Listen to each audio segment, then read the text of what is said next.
แต่เสียงชาวบ้านสากันมาตั้งนานว่าเพื่อนอายคนแลกำลานางเอ๋ยแต่อายผู้อยู่น้ำเบิ่งยามใดก็อ่อนซอยงามละห้อยเกิงพระอินทร์และในแผ่นดินตอนนี้เลือกได้แต่นคนเดียวแม่นเอาไผมาแทนก็บอกคือพระนางน้องก็บอกคือพระนางน้อง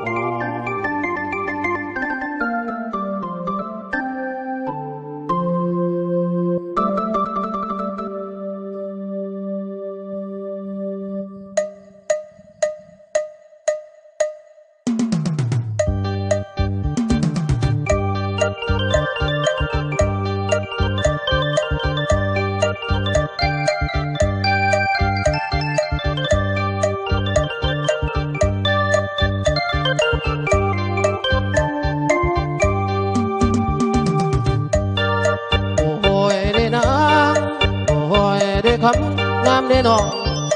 งสาวงามบ้านพี่งามบ่มีบ่อนเบาพี่เจ้าบ่อนใด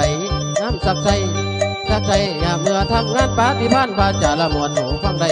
งามใจน้องเพื่อนสามน้ำเสเกระยะอ่อนน้องตอมตูมผู้แนวงามบ่แลหูหางามคำเปียวดำงามพอดีและเป็นสีดำเที่ยงหมอดูเสียงสีชมพูเพิ่นบอกไผหากซอกพบได้เป็นแก้วคุณเดือนคนงามสร้างงาม36 เดือนดำนั้นงามบ่เปื่อนงามทุกเดือนละเด้อมูโอ้โหเด้นางโอ้โห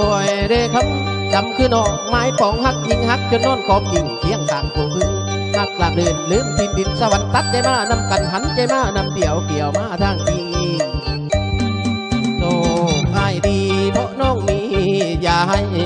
ยามเจ็บป่วยไข้จะเอาใจใส่ดูแลถ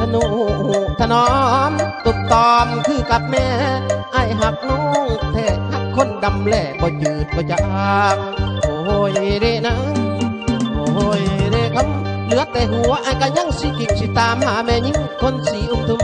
สีอำทำไผว่าดำไอ้ว่างามแท้ดีแท้กูแล้วศาสตร์นี่แล้วมีอีกบางใดไอ้สิขอนำไปหักนางบ่มีแรง